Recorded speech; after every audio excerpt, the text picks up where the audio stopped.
이제 얼마 있으면 이제 트럼프가 이제 취임을 하다 보니까 미국 농업 이야기를 먼저 한번 시작을 한번 잠깐 해보면 어떨까 생각이 좀 드는데. 네네, 좋습니다. 아무래도 예. 미국이 세계 최대의 농업 국가고 농업 수출국이고 네. 또 가장 영향을 많이 미치는 국가니까요. 뭐 트럼프가 된다고 해서 미국 농업이 뭐 크게 바뀔까요? 크게 바뀔 것 같지는 않습니다. 트럼프 자체가 이 공화당 자체가 대개다 농촌 지역에 많이 가지고 있는 주를 지지를 받았잖아요. 예. 그러니까 농업을 위해서 좀 더 많은 투자라든가 뭐 이런 걸 할 것 같고요. 큰 변화는 없겠지만은 네. 트럼프 행정부의 역할이 어떻게 보면 다른 나라 농업비라든가 통상 같은 데는 상당히 영향을 미칠 것 같고 또 우리나라에도 영향이 있지 않을까 네. 그런 분석들을 많이 하고 있습니다. 농업계에서.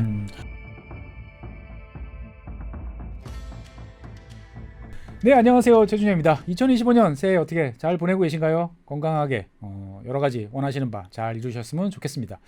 이 인사가 언제까지 유효할지 모르겠습니다만 그래도 들을 때마다 기분이 좋아지는 것 같습니다. 오늘은 여러분들이 좋아하시는 남재작 소장님 모셔서 여러 가지 농업과 관련된 이야기를 해보려고 합니다. 사실은 작년에 말에 모셔가지고 한번 결산도 하고 전망도 하고 해야 되는데 뒤늦게 모시게 됐습니다. 안녕하세요, 남소장님. 네, 안녕하세요. 네, 시청자 여러분께 한 말씀 해주시죠. 예, 반갑습니다. 이 농업이 매번 중요하시다고 하시는데 네. 너무 띄엄띄엄 불러줬어요. 좀 새해에는 농업 뉴스 좀 많이 다뤄주시면 고맙겠습니다. 예, 제가 듣자 하니 사실 제가 뭐 남성님을 안 부른 게 아니고 작년에 여러 가지 일로 되게 바쁘셨다. 제가 이렇게 많이 들었어요. 그래서 제가 조금 자제를 이제 했는데 뭐 책 나오신다는 말씀이 있는데 언제쯤 나오시는지. 네, 아마 이제 올 상반기 중에 네. 출고를 목표로 이제 마지막 이제 교정 작업을 하고 있고요. 교정을 하고 있고. 네, 그것 때문에 작년에 하반기에 좀 많은 시간을 보냈습니다. 네, 아주 열심히 쓰셨습니다. 기대하셔도 좋을 것 같고 또 2025년에는 뭐 새로운 뭔가 또 여러 가지를 또 시도해 보신다 이런 소식이 저한테도 전해지는데. 예, 좀 농업 분야를 좀 전문적으로 다루는 채널이 좀 있으면 좋겠다 싶어가지고 그런 분야에 대해서 최 박사님의 도움을 받아서 네. 유튜브 채널을 한번 해볼까 이런 생각을 하고 있습니다. 네, 농대 출신들끼리 모여서 한번 농업과 관련된 이야기를 좀 해보면 어떨까라는 작당을 요즘에 좀 해보고 있습니다. 보면은. 네, 좀 더 전문적인 농업 이야기, 그렇죠. 예, 네. 뒷 얘기들까지 예. 좀 자세히 한번 다뤄보고 싶어가지고. 어떻게 보면 어려울 수도 있지만 또 한편으로 보면은 좀 마음이 무거울 수도 있지만 네, 냉정하게 한번 해보자 네, 생각하시는 거죠? 네, 지금 뭐 꼭 필요할 때가 아닌가 싶기도 하고요. 맞습니다. 어쨌든 뭐 2024년 뭐 지나갔고 2025년이 있습니다. 뭐 근데 농업과 관련된 이슈들 뭐 전 세계적으로 보면은 항상 뭐 어느 지역에 기근이 들고요, 어느 정도의 홍수가 나고요, 뭐 어느 지역에 뭐 쌀값이 오르고요, 뭐 이런 반복되는 이야기가 있습니다만. 그래서 2024년 뭐 일단 결산이라고 하면 결산일까? 몇 가지 제가 이렇게 쭉 한번 이야기를 뭘 해봐야 되나라고 생각을 해보다가 이제 얼마 있으면 이제 트럼프가 이제 취임을 하다 보니까 미국 농업 이야기를 먼저 한번 시작을 한번 잠깐 해보면 어떨까 생각이 좀 드는데. 네, 좋습니다. 아무래도 예. 미국이 세계 최대의 농업 국가고 농업 수출국이고 네. 또 가장 영향을 많이 미치는 국가니까요. 뭐 트럼프가 된다고 해서 미국 농업이 뭐 크게 바뀔까요? 갑자기 그런 생각도 드는데. 크게 바뀔 것 같지는 않습니다. 왜냐하면 예. 트럼프 자체가 이 공화당 자체가 대개다 농촌 지역에 많이 가지고 있는 주를 지지를 받았잖아요. 예. 그러니까 농업을 위해서 좀 더 많은 투자라든가 뭐 이런 걸 할 것 같고요. 뭐 보조금 좀 더 달라? 뭐 네네, 세제 혜택 아마. 더 달라? 뭐 그다음에 더 많이 수출할 수 있도록 다른 그렇죠. 나라 좀 이렇게 두들겨 달라? 그렇습니다. 뭐 이 정도 이야기일 것 같고. 네네. 그러니까 큰 변화는 없겠지만은 네. 이제 그 트럼프 행정부의 역할이 어떻게 보면 다른 나라 농업비라든가 통상 같은 데는 상당히 영향을 미칠 것 같고 또 우리나라에도 영향이 있지 않을까 네. 그런 분석들을 많이 하고 있습니다. 농업계에서. 일단 기본적으로 미국 농업 그러면 사실은 너무 거대해서 우리가 네. 뭐 미국 농업을 들여다봐야 뭔 소용이 있어. 막 이제 이런 이야기도 되게 많이 하시는데 네. 그래도 저는 잘난 놈을 잘난 친구를 잘 봐야 우리도 뭐 조금이라도 변한다 이런 생각을 많이 하는데 미국 농업에 대해서 먼저 간단하게 몇 가지 좀 말씀해 주시죠. 보면은. 미국 농업은 세계 최대 농업이죠. 예. 최대 농업 국가고 우리나라가 이제 농경지 면적을 대체로 비교해보면 우리나라가 150만 헥타르라고 얘기를 하잖아요. 미국은 우리나라의 거의 100배 정도의 100배. 네, 정확히 100배는 아니고 한 90 몇 배쯤 되는 그냥 쉽게 100배. 네. 그 정도의 거대한 그 농업 땅덩어리를 가지고 있고요. 예. 근데 이제 그 농가 숫자로 보면은 우리 농업 기업이죠. 미국에서는요. 농가 숫자로 보면은 187만 개 정도 됩니다. 그 정도밖에 안 돼요? 그 정도밖에 안 되죠. 인구 3억 뭐 3천만 네, 이렇게 네. 되는데 네. 예. 우리나라의 농업 경영체 숫자가 저번에 말씀해 주셨는데 184만 개쯤 되잖아요. 야, 여기서 우리가 미국을 이기고 있습니다. 보면 이기는 건 아닌데 이게 좀 비정상적인 상황이죠. 상황이다. 우리는 경지 면적은 100분의 1인데 네. 비슷한 규모의 이제 영농 농가 숫자를 농업 경영세 있다. 숫자를 가지고 있고 농가 숫자는 우리나라가 99만 개인데요. 네네. 그러고 있고 그다음에 또 수출은 미국이 세계 최대 수출국이거든요. 미국이 얼마나 수출하요? 농업은 1,500억 달러 정도를 수출합니다. 이야, 어마어마하다. 근데 미국은 또 최대 수입국이기도 합니다. 농업을 수입해요? 농산물을? 이게 선진국들이 되게 다 곡물을 팔고 예. 과일이나 채소를 수입합니다. 뭐 그렇긴 한데 뭐 프랑스도 이제 그렇다고 이제 말씀을 들었는데 네네. 미국이 뭘 수입하지? 뭐 갑자기 그런 생각. 수입액이 상상을 초월하게 도 1,000억 달러 정도 됩니다. 우리나라가 농수산식품 전체를 통틀어 가지고 이제 한 20억 달러쯤 되거든요. 예, 예. 근데 미국은 이제 농산물만 가지고 1,500억 달러, 예. 1,000억 달러 정도 수입하니까 굉장히 큰 거죠. 그러니까 미국도 다른 뭐 유럽, 뭐 프랑스나 이런 나라처럼 과일, 뭐 그다음에 채소 이런 것들을 이제 해외에서 많이 조달한다 이렇게 보면 예, 되겠죠. 신선 채소, 신선 과일, 음. 그리고 채소나 과일이라는 게 기후대에 따라 달라지다 보니까 예, 예. 그래서 노동력이 많이 들어가잖아요. 그러니까 그래서 인건비 저렴한 국가에서 네, 그 채소는 그러니까 제일 멕시코에서 거의 한 55% 정도가 있잖아요. 네네. 그 신선 채소의 32%가 미국에서는 과일의 55%하고 해외 수달되는데 그 멕시코산이 어떻게 보면 아보카도 같으면 90%가 들어가고 또 베리류 있잖아요. 네네. 블루베리 이런 블루베리 거는 뭐, 예. 50% 정도가 멕시코입니다. 아. 멕시코에서 만들어진 많은 이제 원예 농장들이 네네. 미국을 타겟으로 해서 만들어지고 있거든요. 그럼 나중에 25% 관세다 이러면은 사실 자살행위일 것 같은데. 그렇죠. 그래서 이제 트럼프 행정부가 관세는 아름답다 이러면서 이제 예. 취임하자마자 멕시코에다가 25% 관세를 물리겠다. 네. 그 멕시코 노동자들이 이제 그 국경을 못 넘도록 뭐 단속을 장벽을 세워라, 강화하게 이렇게 뭐 그렇죠. 하고 있죠. 근데 실제로는 미국 내 분석에서도 이게 가능할까? 왜냐하면 이게 미국 그 의도는 그렇잖아요. 트럼프 정부에서는 미국 농산물 수출이 많이 되게 하고 자국 농산물이 많이 팔리게 하고 싶고. 그래야 이제 농민표들을 이제 확고하게 잡아놓을 수 그렇긴 있는데. 하죠. 그렇긴 예. 한 농산물이라는 게 이제 먹는 건 정해져 있기 때문에 또 미국 소비자들이 결국은 그 가격을 더 지불해야 되는 거거든요. 그래서 이게 둘 다가 동시에 그 저렴한 가격으로 국민들이 공급하는 것하고 농민들의 소득을 높이는 것하고 둘 다를 동시에 가질 수는 없다 항상. 뜨거운 아이스 아메리카노를 많이 만들 수 있겠느냐. 네네, 그거는 어렵죠. 그러니까 그 의도대로 그렇게 되지는 않을 거고 그래서 예. 아마도 초창기에 트럼프 행정부가 이제 실질적으로 어떻게 하느냐가 예를 들면 농산물 수입이라든가 관세를 매기는 거 있잖아요. 그다음에 노동자를 제한하는 거 예. 이런 것들이 초창기에 뭐 취임하자마자 이제 바로 서명하겠다고 막 공언을 하고 있는데 예, 그게 어떻게 되는지를 보고 있으면 이제 우리나라에 대한 농업 통상 압력도 어떻게 될지 이제 예상할 수가 있습니다. 그러니까 미국 농업이 자관 트럼프의 뭐 관세 이런 이야기 때문에 초반에 여러 가지로 이제 좀 평지풍파를 겪을 가능성이 있다. 네, 이렇게 보시는 거죠 보면. 네, 그러니까 큰 변화를 만들어내기는 어려울 것이다. 소소하게 네. 있지만 자관 어떻든 시끌벅적은 좀 할 것 같다. 네네. 그 트럼프가 대부분 장관들을 쭉 임명을 했는데 그 농업 관련 장관 또 임명을 했나요 보면? 브룩스 롤린스라고 예. 1972년생입니다. 오 저랑 동갑이 드디어 네네. 미국에서 이제 장관을 이제 하시는군요 보면은. 텍사스 A&M 대학에서 농업개발학 분야 학사를 했고 네. 텍사스 A&M 대학 농업 분야 굉장히 유명한 대학이에요. 유명한 대학이죠. 유명한 예. 대학이고요. 농업개발학이라 그러면 해외 ODA라든가 아니면 이런 쪽을 하는 거죠. 네네. 그러니까 뭐 개도국 농업 이런 거에 대해 상당히 이해가 있지 않을까 생각하고 있고요. 근데 네네.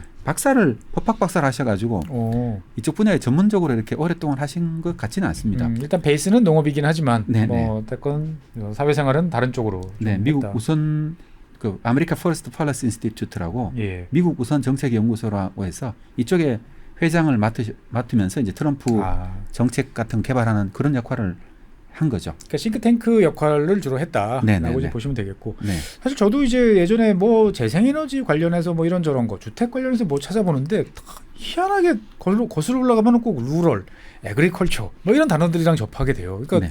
거의 뭐 농업 분야랑 안 겹치는 분야가 없다 싶을 정도로 이 미국에서는 농업이 여기저기 이렇게 엉뚱한 데서 툭 나타나는데 네.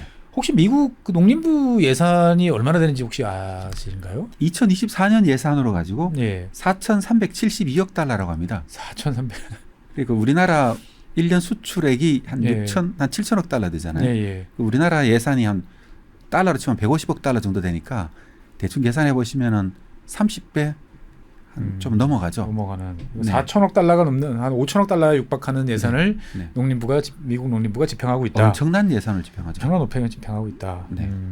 그러니까 결국은 이제 뭐 농업 관련해서 미국이 앞으로 어떻게 변할지는 이제 이 새로 취임한 이제 미국 그 농림부 장관 운영하시던 이제 그 아메리칸 퍼스트 팔러시 인스티튜트 여기서 나온 뭐 보고서들이나 이런 것들 참조해 보면 좀 네네. 도움이 될 텐데 네. 이건 한번 따로 한번 언제 공부해 보실 계획이 있으십니까? 농업 관련되는 게 있으면은 예. 한번 찾아볼까 이렇게 생각하고 있습니다.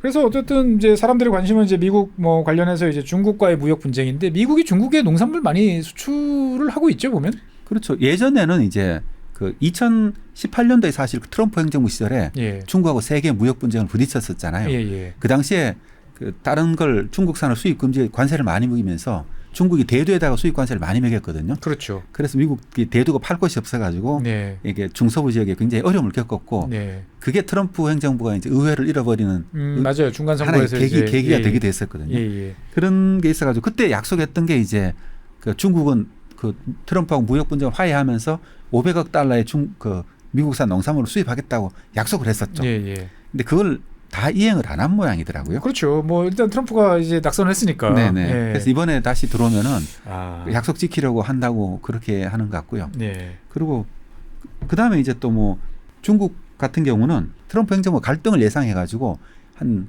2018년도에 그런 갈등을 겪다 보니까 중국도 대안을 찾아야 되잖아요. 전 세계 대두의 60%가 중국으로 수출되고 있거든요. 뭐 아르헨티나, 뭐 브라질, 네네. 뭐부터 네네. 시작해가지고. 그렇죠. 그래서 미국하고 무역 분쟁이 생기면서 네. 중국에서는 브라질을 이제 대안으로 찾은 거죠. 그렇죠. 그 덕분에 브라질 농업이 최대한 화랑을 맞고 있거든요. 브라질 농업이 그래서 예를 보면 미국이라는 게 오래된 산업이잖아요. 네네. 시설이 좀 낡았고 이럴 거잖아요. 브라질은 다 새로 만드니까 다 새로 만드니까. 완전 최첨단 시설로 다 새로 만들어진 거죠. 그렇다고 뭐 농경지 면적이 작을 리도 없고. 네, 엄청나죠. 네, 거기는 브라질 정말로 기업이 거대한 기업이 농업을 하거든요. 맞습니다. 뭐 브라질, 아르헨티나 보면 농업 기업이라고 부르는 기업들 보면 정말 입이 딱 벌어지는 스케일로 하니까. 그런데 곡물이나 대두 같은 경우는 규모가 커질수록 효율성이 높아지죠. 무조건 유리한 사업이니까. 가격이 굉장히 높아지니까. 언제 한번 브라질 농업도 한번 다뤄주시면 좋겠다라는 생각도 좀 저도 브라질을 한번 방문을 하면서 직접 봐야 되겠다는 생각을 한번 하고 있는데요. 지구 반대편까지 네, 가시려면 그건 쉽지 시간을 많이 않을 내셔야 될 것 같습니다. 네네. 어쨌든 이제 뭐 우리나라 같은 경우는 미국이 변하면 우리도 이제 같이 변해야 되는데 네. 제가 생각했을 때 그래도 우리가 미국한테 큰 소리 칠 수 있는 거는 우리 농업이 아닌가. 우리가 이제 정확히 말하면 이제 소비자. 뭐 미국산 쇠고기 최대 수입 국가, 뭐 미국산 그 뭐죠 체리 뭐 최대 수입 국가 뭐 등등 하다 보니까 뭔가 좀 미국에 대해서 우리가 너무 저자세 아닌가 이런 생각도 드는데. 그렇긴 한데 만약에 또 미국에서는 쇠고기라든가 아니면 돼지고기를 한국으로 더 많이 수출하고 싶어 하거든요. 네. 근데 한국이 지금까지는 한우라든가 이제 돼지고기 산업은 좀 경쟁력이 있으니까 잘 버티고 있는데 만약에 저 통상 압력이 세지고 하면은 네. 사실 예민하거든요, 굉장히. 우리나라에서도 겨우겨우 밸런스를 맞춰가고 있는. 맞춰놓은 상태인데. 네, 다시 조금만 늘어나면은 사실 굉장히 가격이 영향을 많이 받거든요. 그래서 좀 촉각을 곤두세우고 있습니다. 그리고 근본적으로 또 우리나라 환율이 올라가잖아요. 그렇죠. 환율이 많이 올랐고 올라가기 때문에 옛날 뭐 1,300원대랑 1,500원대랑 하면은 소비자가 네네. 느끼는 미국산 네네. 쇠고기 이제 별로 안 싸다. 네. 이렇게 될 수밖에 없는데. 네, 그것도 그렇고 그다음에 또 우리나라 생산비 자체도 올라가고 올라갔고. 그러니까 아무래도 육류 소비가 줄어들 가능성도 있잖아요. 가격이 많이 올라가고 시장이 줄어드는데 미국에 더 밀어놓으면은 네, 여러 가지로 우리나라 축산업계들이 어려울 가능성도 있다. 네, 그렇죠. 그래서 그것 때문에 이제 좀 농업계에서는 촉각을 곤두세우고 있습니다. 환율 그러면 보통 투자자만 생각했는데 이런 이제 생산 현장에서의 여러 가지 문제들도 한번 고민을 해봐야 되는군요. 보면은. 환율이 그 작년 초죠. 2024년 처음 시작할 때가 1,320원으로 시작했었거든요. 그렇죠. 근데 지금 1,460원이니까 네. 뭐 10% 이상 네, 올랐죠. 정확하게 하면 9% 네. 좀 더 올랐거든요. 이게 그대로 다 이렇게 우리나라 물가에 반영이 되면은 수입 물가가 한 80% 정도가 수입되고 있잖아요. 그렇죠. 농산물 같은 경우에 이걸 치면은 대체로 한 거의 1% 가까운 물가 상승 요인이 생기는 겁니다. 그러니까 우리나라 식품 물가가 내년도에도 올래죠. 높을 거라는 걸 예상할 수가 있죠. 올해도 높을 거다. 2025년에도. 네, 어쩔 수 없이 이제 환율 발로. 환율 효과가 나타날 것이다. 네, 이것 때문에도 농업 분야가 굉장히 힘들어지지 않을까. 이제 소비자들도 국민들도 굉장히 삶이 좀 어려워질 거고. 예. 이게 우려가 되는 사항입니다. 사실 뭐 미국 이야기 뭐 여러 가지 했습니다만 어떻든 뭐 이제 뜨거운 아이스 아메리카노를 트럼프가 얼마나 잘 제조를 해서 이제 할 수 있느냐의 여러 가지 상황이 있는데 사실 저는 요즘에 미국 이라는 나라 그다음 미국의 산업 뭐 농업과 관련된 뭐 여러 가지를 다 보면 제일 관심이 많은 게 정말 이 미국이라는 나라가 다시 한번 생산성 향상, 기술 도약 이런 데 나섰다라는 느낌을 되게 많이 받거든요. 네. 그러니까 뭐 AI, 로봇 이게 농업 분야에서도 요즘에 뭐 이런 거와 관련돼 있는 경향들이 좀 나타나고 있나요, 보면? 사실 우리나라에서는 별로 영향을 못 느끼고 있는데요. 예. 뭐 R&D 하는 사람들은 좀 알고 있죠. 가끔 이제 페이스북이나 이런 데 보면은 난데없이 이제 뭐 로봇이 이제 뭐 감자 캐고 막 이제 어디 네네네. 수확하고 하는 그 장면들이 릴스로 뜨긴 합니다만. 네. 예. 주로 유럽이라든가 이제 미국이라든가 이런 것은 미국 같으면 이제 워낙 규모가 크기 때문에 그 자율주행 트랙터라고 있잖아요. 네네. 이런 것들이 이제 그 많이 활용되고 있거든요. 깜짝 놀랐어요. 밤에도 막 돌아다니면서 네네. 막 수확하더라고. 자율이 실질적으로 이제 활용되고 있죠. 농민이 뭐 탈 수도 있고 안 탈 수도 있는데 예. 아니면 여러 대 중에 한 대만 사람이 타고 같이 가는 경우도 있고 예. 워낙 땅이 넓으니까요. 그리고 그다음에 유럽 같은 경우는 그 유럽이나 호주 같은 경우가 이제 그 트랙터 있잖아요. 예. 150마력짜리 우리나라는 굉장히 큰 트랙터인데 그렇죠. 그쪽에서는 작은 트랙터에 해당하죠. 이게 워낙 큰 뭐 450마리 이런 트랙터를 트는 것도 많으니까요. 근데 그런 트랙터 같은 경우에는 로봇이 실제로 활용이 되고 있습니다. 그래서 사람이 이제 그 농장까지 끌어다 놓고 네. 프로그램에 따라 가지고 이제 밭을 갈거나 농약을 자율주행이군요, 뿌리거나 보면은. 예, 그 필요가 없죠. 호주 같은 경우는 실제로 이제 몇 년 전부터 활용되고 있거든요.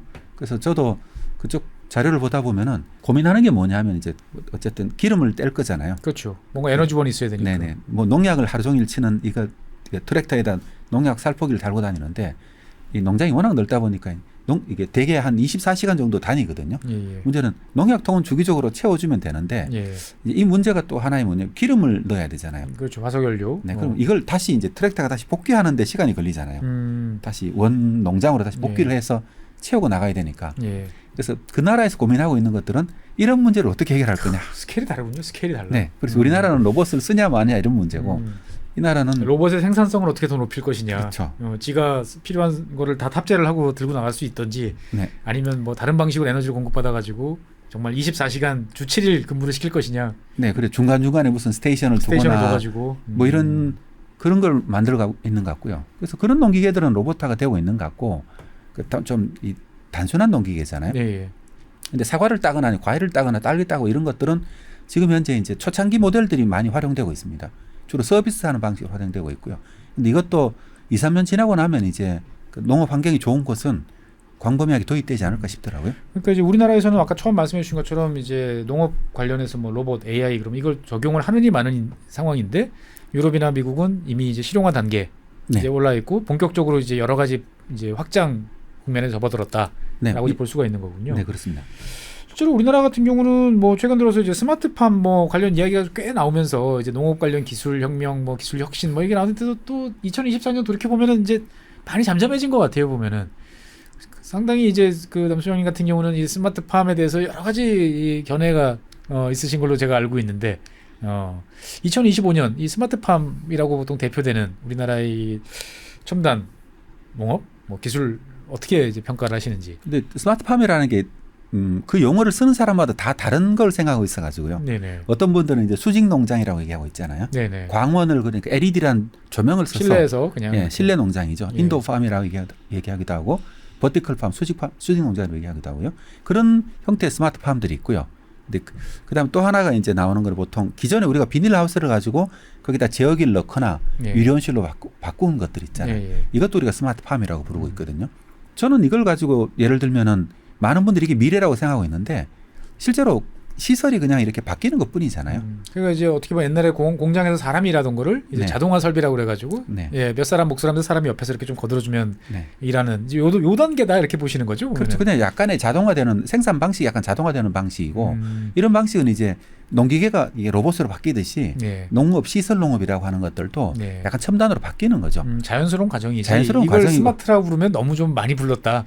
그래서 이게 이것만 되면 미래 농업이 오고 이런 건 아니고 결국 그 기계가 바뀌고 시설이 바뀌더라도 농업이란 근본은 안 바뀌잖아요. 결국은 생산성이라든가 그러니까 단위 면적도 얼마를 생산하느냐, 노동력 투입을 얼마를 줄이느냐, 비용 효율적이냐, 네, 근데 규모를 어디까지 하는 게 가장 최적이냐, 수익이 가장 많이 나느냐 이거를 만들어내야 되거든요. 2025년은 어쨌든 그 동안에 정부나 뭐 공공 부문에서 많이 투자를 해서 여러 가지로 이제 이야기를 했던 이 스마트팜이라고 하는 요 분야에서 어떤 결과가 좀 나왔으면 좋겠다.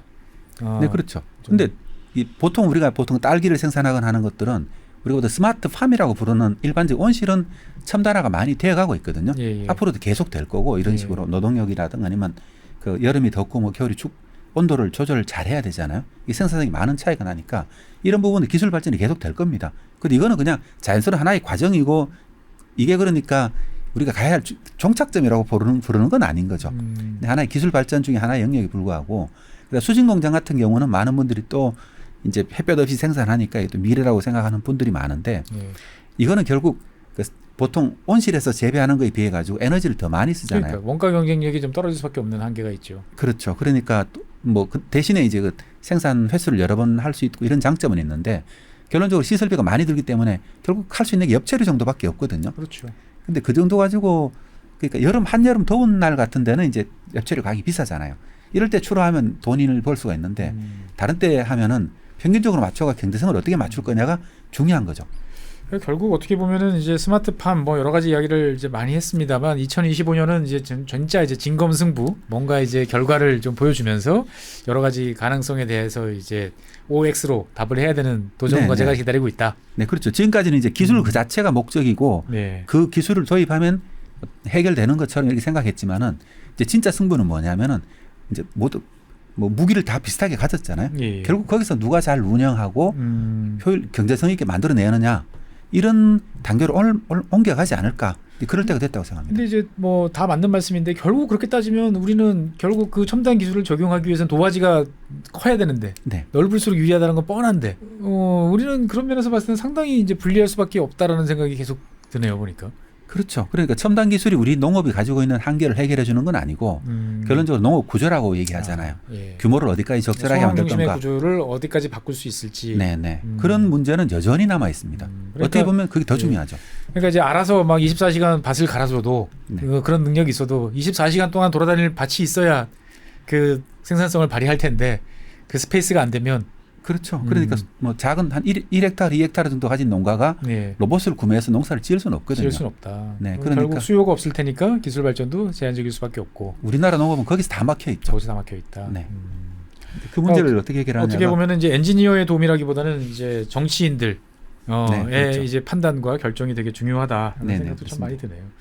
하여간 뭐 유튜브나 이런 영상을 보다 보면 알아서 잡초도 레이저로 태우고 그 다음에 뭐 밤새도록 뭐 수확도 하고 파종도 하고 하는 로봇들이 있는데 그 모든 것들은 일단 적절한 면적이 확보돼야 된다. 맞습니다. 그 로봇이 활동할 수 있는 경지 정리 같은 거 있잖아요. 농지 조건, 그 다음에 그걸 운영할 수 있는 농장의 규모, 그다음에 시장의 조건 이런 것들이 다 맞아야 됩니다. 공동 출하 뭐 이런 시스템의 구비 뭐 이런 것들이 다 필요하겠군요 보면. 네, 그러니까 결국은 우리가 기술만 가지고 해결할 수는 없고 그 기술이 작용되는 시장이라든가 농지 조건 같은 거 모든 걸 맞춰 나가야 되는데 우리가 아직까지 이게 농민 수준에서 그걸 맞춰가기는 어렵잖아요. 연구자들이 아니면 정부에서 그걸 해결해 줘야 되는데 아직까지 이제 그 단계까지는 못 가고 여전히 이제 기술을 실증하고 그 단계까지 뭐 기술이 어느 정도까지 레벨이 올라온 것까지 온 거죠. 다음 단계가 실제로 더 어려운 게 지금 남아있다 이렇게 보고 있습니다. 흔히 말하는 실용화 단계인데 그 실용화를 할 수 있는 사회적 수요라는 거는 결국 제도가 만들어줘야 된다. 네, 맞습니다. 라고 이제 정리를 할 수 있겠군요. 결국 이렇게 보면은 지금 이제 미국 이야기, 그다음에 뭐 우리나라 이야기 이렇게 쭉 나눠서 생각해봤는데 미국은 아무리 이야기해도 너무 격차가 크고 멀고 100배라는 이걸 어찌 해야 될 거냐라고 생각하다 보니까 보다 현실적으로 우리의 생각 입장에서 봤을 때 대한민국은 영원히 이 나라 한 나라만은 어떻게든 우리가 제칠 수 있으면 좋겠다라고 생각을 하다 보니까 우리 옆 나라에 이제 일본과 관련돼서 요즘에 좀 관심이 많아지는 것 같아요. 일본은 지금 뭐 일본의 농업, 일본의 미래, 농업의 미래 이런 거 어떻게 이제 보시는지. 일본이 사실 우리나라와 일본 농업은 공유하게 돼 상당히 많잖아요. 그렇죠. 지리적 조건도 똑같고 식습관도 비슷하고요. 비슷한 품종. 네네. 그러니까 우리나라가 또 일본 걸 많이 이제 딸기 품종부터 많이 이제 일본 도움을 많이 받아서 살 품종도 그렇고요. 그렇죠. 네. 그러다 보니까 그 일본이 어떻게 변하느냐가 우리한테 굉장히 중요한 거죠. 일본에서도 뭐 이런 농업과 관련돼서 뭐 이렇게 정례적으로 뭐 언론이 다룬다든지 뭐 하는 것들이 있나요? 우리나라는 사실 거의 없지 않습니까? 이제 보면은. 네, 일본에서 최근에 재밌는 소식 중에 하나가 저도 매년 12월만 되면 기다리고 있는데요. 일본에 매년 그 일본 농업의 10대 기술이라고 선정해서 일본의 농무성이라고 하죠. 우리나라 농식품부. 그래서 발표를 하거든요. 정부 차원에서 10대 뉴스를 정리를 해서. 네네. 그 10대 농업 기술을 선정을 합니다. 그래서 거기를 보면서 매년 이제 10개를 선정하는데 올해는 이 사람들이 어떤 거에 중점을 뒀건 하는 걸 간접적으로 추론할 수가 있습니다. 어떤 게 있나요? 10대라고 그러면 꽤 종류 많은데 보면은. 농기계가 2건이 있었거든요. 농기계가 2건인데 하나의 농기계는 뭐냐면 우리나라 별을 논에 가보시면은 우리나라 네. 논이 이렇게 한쪽 방향으로만 다닐 수 있게 돼 있죠. 그렇죠. 이게 골이 나 있잖아요. 예, 이쪽으로 못 다니잖아요. 예. 항상 이렇게만 다녀야 됩니다. 근데 이게 문제가 무슨 문제가 생기는지 혹시 상상해 보셨습니까? 아니요, 저 같은 도시 촌놈 입장에서 봤을 때는 그렇죠. 이게 우리가 보통 다닐 때 비료를 뿌릴 때도 열로 다니게 농기계도 농협 다니잖아요. 이렇게 갔다가 이렇게 돌아오고 이제 보면 근데 그 사이에 잡초가 자랄 거지 않습니까? 그렇죠. 예를 들어 유기농 벼를 많이 재배하는데 네네. 그럼 잡초를 뽑을 때도 그러면은 이 농기계로 하거든요. 농기계가 이제 골 사이를 다니면서 이렇게 훑으면서 지나가면서 잡초를 제거를 하는데 이쪽 방향만 다니는 거죠. 아, 그러면 그럼 이쪽은 남아 있겠죠. 사각지대들이 있으니까. 맞습니다. 그러니까 이건 또 사람 손으로 뽑아주거나 이게 사실 어려우니까 이제 우리가 오리농법이든 우렁이농법이라는 걸 쓰거든요. 초창기에 네네. 잡초를 제거를 해버리는 거죠. 근데 근데 일본에서는 이 이항기를 만들었는데 예. 정사각형으로 이렇게 모를 심는 겁니다. 이렇게. 오. 그러면 이쪽으로 양쪽 다 다닐 수 어느 쪽으로는 다 다니니까. 그래서 농기 일로 한번 가고 이쪽으로 한번 다니면은 오. 잡초가 거의 한 90% 이상 제거돼 버리겠죠. 오. 그러니까 이러면- 그동안의 사각지대를 완전히 없애는. 그러면 생산성이라든가 이런 게 높아지고요. 사람도 안 써도 되고. 네네. 어. 노동력이 절감되는 거죠. 네네. 어차피 일본도 사람이 없으니까. 음. 이게 이제 1등에 선정이 됐습니다. 아니, 또 할만할 것 같은데 보니까. 그러니까 이거 획기적인 거죠. 우리가 볼 땐 간단한데 그러니까요. 사실 이렇게 심고 이렇게 심으려 그러면은 이게 예. 왔다 가면서 줄을 맞춰야 되잖아요. 그렇죠. 이 정밀하게 보고 이제 GPS 같은 걸 가지고 정밀하게 탁탁탁 계산해 심어야 되거든요. 그렇겠네요. 보니까. 실제로 보면 이게 간단해 보이지만 굉장히 난이도가 높은 아주 기술인 거죠. 좁은 면적에 일정한 간격으로 가로 세로를 척척히 맞춰가면서 간다. 네네. 쉽지 않은. 네네. 두 번째도 마찬가지로 이제 두 번째는 어떤 기술이냐면 하면은 예. 그 아이가모 로봇이라는 건데 아이가모? 이게 일본에 정확히 모르겠는데 이건 뭐냐면 이제 예. 논 위를 이렇게 떠다니는 것 하면서 흙탕물을 만듭니다. 아니, 물을 맑게 하는 게 아니고 일부러 흙탕물을 만든다고. 흙탕물을 만들면은 예. 그 밑에 잡초들이 보면은 이게 햇볕에 흙탕물에 햇볕이 안 들어갈 거잖아요. 그렇죠. 그리고 계속 흙탕물을 일으켜 버리면은 잡초들이 못 자라게 되겠죠. 그래서 일본에서는 그럼 유기농업을 하려고 그러면 제일 어려운 게 사실 잡초를 제거하는 거거든요. 뭐 어느 나라도 마찬가지, 우리나라도 네. 마찬가지고. 나머지는 사실은 뭐 예. 비료 같은 건 어떤 분이 해결할 수 있는데 예. 그래서 이 두 가지가 이제 1, 2등을 해가지고 그 예를 들면 우리가 로봇이라든가 이런 첨단 기계가 뭐 할 것 같았지만은 예. 결론적으로 원래 일본 뉴스를 보면은 이게 우리가 친환경적으로 농사를 짓는데 어떻게 농민의 노력을 줄여줄 거냐. 말 그대로 이제 농기계 개량인데 네네. 첨단 기술이 이제 녹아 있고 새로운 아이디어가 적용됐다, 이렇게 볼 수 있겠군요, 보면은. 네, 근데 사실 외국도 크게 다르지 않는데요. 음. 우리가 첨단 기술이 뭔가 새로운 획기적인 걸 할 것 같지만은 네네. 사실 로봇이 등장하면 가장 유리해진 게 뭐냐면은 우리가 보통 이제 단작 재배라고 하잖아요. 모노컬처라고 부를 때 예. 하나의 작물만 계속 재배를 하거든요. 예. 이게 그러니까 콩이면 콩만 다 심고 이제 배추면 배추만 심잖아요. 아. 이게 농작업하기 유리합니다. 그렇죠. 근데 농기계 다니기도 유리하고요. 예. 근데 이게 문제가 뭐냐면 하나의 작물만 재배하면은 병해충에 취약해지고 취약해지죠. 환경적으로 안 좋아지고요. 그래서 뭐 섞어서 재배하라고 하지만 그게 현실적으로 쉽지 않죠. 그리고 보면은. 멀티컬처라고 하는 네. 복합 재배라고 하는 걸 하는데 이게 우리가 보통 이게 큰 농기계 가지고 노동력을 동원할 때 굉장히 어려웠는데 로봇이라는 게 등장하면 그런 게 가능해지거든요. 그러니까 자동차를 이제 이를테면 옛날에는 이제 A 차종, B 차종을 다른 공장에서 만들다가 요즘 홀류 생산이라고 해서 한 라인에서 막 네네. 다 섞어서 수요에 맞추는 것처럼 농업도 이렇게 보면은 여러 가지를 한꺼번에 같은 경작지에서 재배를 하는데 선택적으로 수확하거나 뭐 뭔가 잡초 제거를 하거나 이게 가능할 수도 그렇죠. 있다. 우리가 첨단 기술이라고 하는 것들이 그러니까 노동력을 줄여주기도 하고 지금까지 하지 못했던 방식을 친환경적으로 할 수 있게 할 수 만들고 있게 해주고. 네, 이게 여러 가지 작물을 재배함을 해가지고 이게 병해충에도 강해지고 복합 영농이 정말 말 그대로 진정한 복합을 할 수 있도록 그렇죠. 할 수도 있게. 실제로 우리가 로봇이 만들어내는 게 그런 미래인 거죠.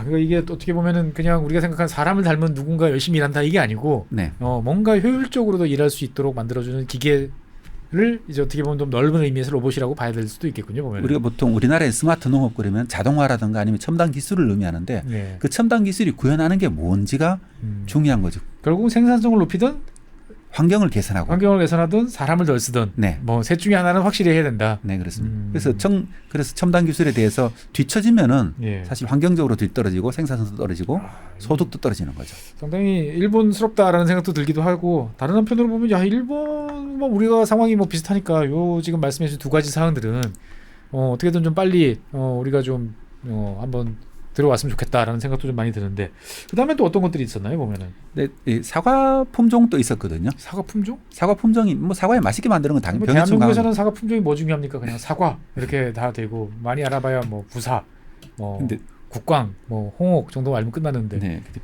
그래서 품종이 두 건 있었는데 하나는 네. 사과인데 보면은 보통 사과는 원추형으로 자라잖아요. 그렇죠. 이게 퍼져 있죠. 네. 요즘은 이제 애성 사과라고 양축해가지고 이 요렇게. 축을 양쪽을 뽑아가지고 이렇게 이게 뭡니까 벽면처럼 이렇게 예, 사과를 예. 재배하는 방식이 많이 쓰거든요. 새로 하는 농장은 다 그렇게 하는데 일본에서 새로운 사과 품종은 뭐냐면 그러니까 나무의 모양을 개량을 합니다. 아, 수용을. 네. 예. 그러니까 로봇이 다니거나 농작업을 좋게 하려 그러면 옆으로 퍼져 있으면 농약 치기도 불편하고 그렇죠. 햇볕 받기도 햇볕 불편하고. 불편하고 나중에 수확할 때도 불편하고. 네, 이쪽 햇볕 받는 것은 사과가 맛있는데 예. 햇볕 안 받는 것은 별로 맛이 없어지죠. 예. 그러니까 이 새로 만든 품종은 이게 나무가 이렇게 일자로 자라게 만듭니다. 위쪽으로 우뚝우뚝 마치 이렇게. 플라타너스 플라타너스 예, 이렇게 길쭉하게 자라는 거죠. 오. 그럼 밀식 재배를 하게 되면은 예. 이게 수확이 좋아지고 아니면 햇볕을 골고루 받게 만들 수가 있거든요. 공간 효율을 최대한 놓으면서 네네. 어떻게 보면 일조량도 충분히 확보할 수 있도록. 네, 사실 그런 식으로 많이 이제 과수나무를 많이 개량해 왔는데 네네. 그런 특징을 가진 과수나무인데 이제 맛이라든가 병해충에 강한 거 오. 이런 것들이 이제 새로 개발된 홍설기라는 품종이 홍설기. 그러니까 이것도 결국은 이제 노동력 절감 예, 쪽에 더 포커싱을 맞춘 품종이군요 보면. 네, 결국은 이제 농약을 치기 쉽게 하거나 아니면 음. 사과 따는 로봇 같은 것들이 활동하기 좋도록 수용을 바꾸는 겁니다. 그러니까 어떻게 보면 우리는 이제 품종 개량이다 그러면 최종 산물인 열매, 뭐 이제 네네. 채소 여기만 있는데 그거를 보다 효율적으로 재배할 수 있는 그렇죠. 예. 미래 첨단 기술이 바뀌는 거에 맞게 이게 이제 바뀌게 됩니다. 예를 예를 들면 들어서- 두 개가 같이 가야 되는군요 보면. 예, 네덜란드에서 품종 개발하는 것도 마찬가지거든요. 온실에서 재배하는 것들 있잖아요. 더 수직형으로 잘 자랄 수 네. 있고. 그리고 이게 또 로봇이 팔 들이가서 예. 무인 작업하기 좋도록 이 모양 자체를 다 모양 바꾸는. 자체도 바꿔줘야 되고. 네, 이런 것들이 이제 오. 첨단 육종 기술 중에 테마 중에 하나입니다. 아. 로봇이 작동할 수 있도록 이 품종을 개량하는 것. 이 로봇도 힘들고 나무도 힘들고. 네. 그리고 또 하나의 품종이 뭐냐면 콩인데 콩이요? 예. 생산성이 한 30에서 50% 정도까지 높아졌다고 하거든요. 단위 면적당. 예, 이게 엄청난 건데. 엄청난 예. 거죠. 그리고 또 하나의 뭐가 냐면은 콩은 요즘 수확을 전부 다 이렇게 콤바인으로 하잖아요. 콤바인으로 하죠. 그러면 이렇게 쉽게 콤바인에 가다 보면 옛날에는 사람이 털 때는 콩 깍지가 잘 까지는 게 좋았거든요. 그렇죠. 이게 근데 요즘은 기계를 쓰게 되면 손실이 많아집니다. 그 콩깍지가 잘 안 까지는 콩을 특정을 불어넣은 것들이죠. 그래서 품종 개량하는 걸 보면은 이제 미래가 어디로 가겠다. 기계로 인한 여러 가지의 적합한 품종. 그렇죠. 그리고 이것들이 전부 다 품종이나 앞 설명드렸듯이 미래를 어떻게 보는지를 볼 수가 있죠. 그러니까 기술하고 이게 같이 가야 이제 효과를 네네네. 나타낼 수 있으니까. 네, 그래서 원래 이 선정을 한 걸 보면은 나머지 4개가 그러면 이제 농업 분야 AI거든요. 생성형 AI. 생성형 AI. 보통 생성형 AI 그러면 뭐 그림 그려주기, 무슨 뭐 저기 작사하기, 뭐 작곡하기 이런 쪽인데 농업에서 생성형 AI는 어디다 쓰나요? 그래서 이 AI는 보니까 일본의 농업 지식들 있잖아요. 예. 전부 다 너가 학습시켰는데 예. 예를 들면 농민들이 지금은 뭘 하려면은 지도사한테 물었잖아요. 그렇죠. 전문가들이 묻거나. 근데 이걸 AI 다 질문하면은 다 대답을 해주는 거죠. 몇 월에 뭘 심고 이게 모든 걸 다. 이 지식을 다 집대성 해놨기 때문에 예. 이게 획기적인 게 뭐냐면은 농업 기술 중에 또 가장 많은 비중을 차지하는 농업 시스템 중에서 농업 기술을 전달하는 거거든요. 그래서 연초부터 농업기술센터에서는 농민 교육을 굉장히 많이 합니다. 그렇죠. 모든 농민이 참석을 하면 이제 쿠폰도 받고 여기를 참석해야 이제 무슨 융자도 나오고 이런 게 유리해지거든요. 의무 교육을 하고 있는데 만약에 그렇게 될 경우에는 농업 시스템 자체가 이제 농촌 지도 시스템이라고 하죠. 이것 자체가 바뀌어 버리는 거죠. 야, 이렇게 되면은 이게 보통 이제 AI라는 게 사용을 옆에서 하는 걸 보고 있으면 잘하는 사람들은 생산성이 이만큼 높아지고 잘 못하는 사람들은 생산성이 그대로고 그래서 격차를 벌리는 게 이제 AI라는 게 이제 많이 이야기되는데 개별 농가 입장에서 봤을 때도 적극적으로 잘 사용하는 농가와 그렇지 않은 농가들의 차이가 되게 커질 수도 있겠군요 보면은. 그렇죠. 그래서 여기에 대한 지식 정보에 접근하는 정도에 따라 가지고 어떻게 될 거냐. 실제로 그러면은 농민들을 판단을 하려 그러면 여기 또 하나 들어가 있는 것 중에 하나가 그 고정밀 기상 예측 시스템이라고 있거든요. 농업 기상입니까? 보면은? 네, 그렇죠. 이거는 기업에서 웨더 뉴스라는 곳에 서비스를 하는데 일본에서요. 1km 단위로 정밀 기상도를 제공을 하는 거죠. 그러면은 농민이 만약에 이게 경보 같은 것도 제시를 해주고요. 네네. 그러면 이 경보를 가지고 이게 작물에 집어넣고 AI에다 물어보면은 지금은 썰이가 올 확률이 있으니까 빨리 그 미스트를 좀 뿌리세요. 아니면 이제 뭐 먼저 빨리 수확하세요. 네네, 이런 게 가능해지는 거죠. 사실 농산물이라는 게 그렇잖아요. 살아있는 생물이기 때문에 이 무슨 몇 시간만 아니면 며칠만 이렇게 지나도 보면 완전히 달라지죠. 완전히 달라지죠. 예. 한두 시간 가지고도 거의 1년 생산성이 확 달라질 수가 차이나죠. 있잖아요. 예. 그러니까 그러니까 결국은 이제 AI 학습 기존에 있던 데이터들을 교육시켜서 이제 농민들이 이용할 수 있는 AI도 있지만 그 AI가 활용할 수 있는 더 많은 데이터들을 이제 생산하는 그 작업들도 이제 같이 이루어지는 거군요. 그렇죠. 그러니까 지금까지 말씀해 주신 거 보면 일본 그 10대 그 농업 뉴스라는 것들이 다 이렇게 짝을 이뤄 나가는 페어를 이뤄서 나가는 거기에 초점을 맞췄다라는 느낌이 좀 드는데. 그렇죠. 그래서 이 농업 기술 그 품종이 두 가지였고 농기계가 두 가지였고 이 두 가지가 특징이 있다고 말씀드렸고요. 나머지가 농업 서비스였잖아요. 예. AI고 그다음에 뭐 그 소를 키우는데 원격 네네. 진료 시스템입니다. 그리고 수의사를 예약하거나 하는 시스템 같은 거. 네네. 이걸 농업 서비스로 볼 수 있죠. 지금 이제 전화해서 뭐 언제 되세요 뭐 이게 아니고. 네네. 미리부터 이제 뭐 비디오를 가지고 이렇게 우리가 원격 진료하듯이 네네. 그럼 수의사가 언제 방문하고 이게 다 조정되는 것들이죠. 이런 걸 바뀌는 걸 보고 있으면은 예. 아 일본이란 나라가 우리로 치면 스마트 농업이죠. 네네. 스마트 농업을 어떻게 접근하고 있구나.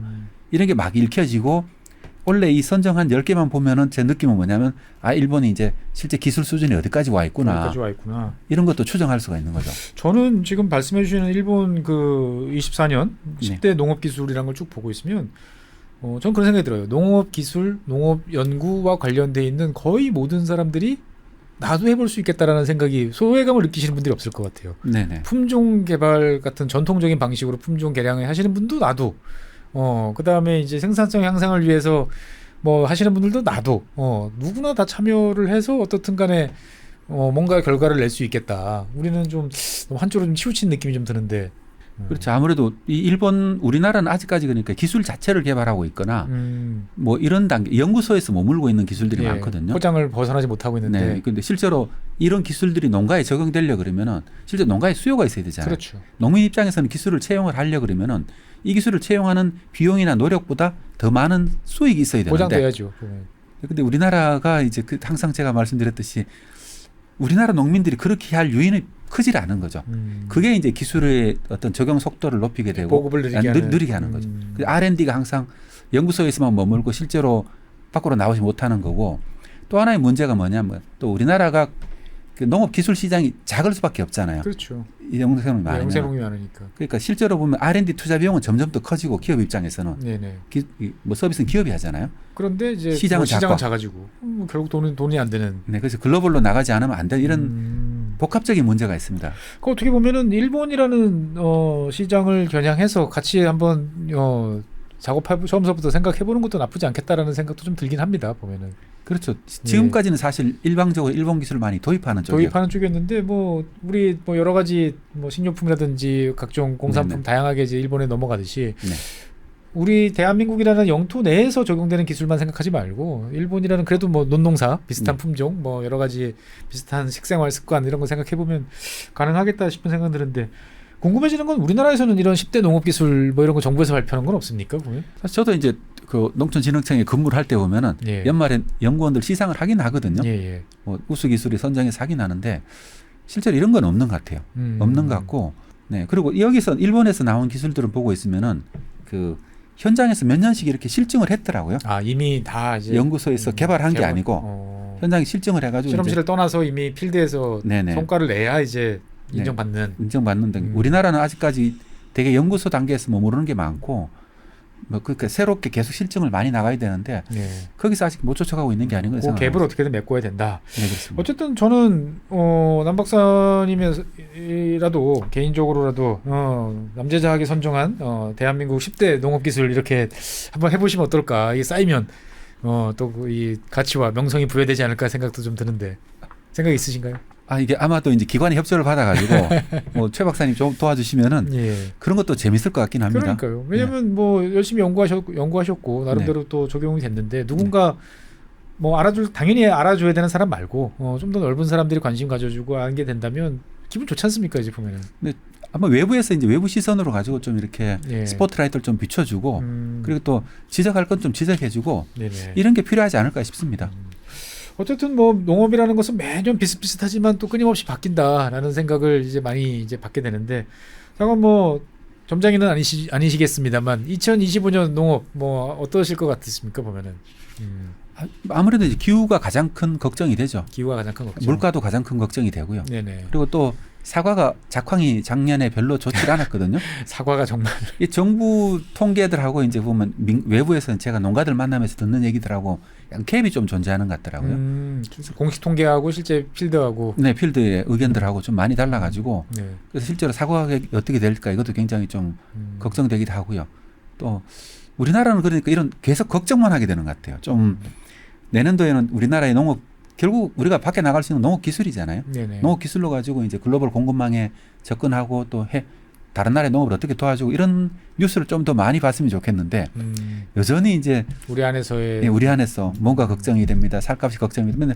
이런 걱정스러운 얘기만 계속하니까 이것도 참 이게 네, 그 때문에 또 최 박사님 많이 안 부른 게 아닌가 그런 아니, 그렇지는 않습니다. 보면은 네. 예, 뭐 책도 쓰고 뭐 네. 하셨다니까 이제 열심히 또 이제 2025년 한 해 잘 부탁드리겠습니다.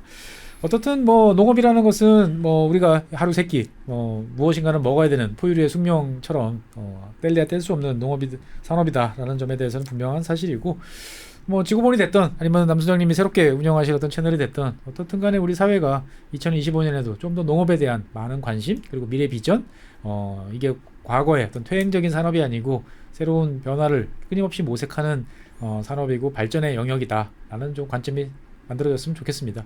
저도 노력하겠고 우리 남수장님께서도 좀 부탁드리겠습니다. 네. 네. 오늘 준비한 사항은 여기까지고요. 다음 시간에는 새로운 주제로 여러분들 찾아뵙도록 하겠습니다. 시청해주신 여러분 그리고 나와주신 남수장님 대단히 감사합니다.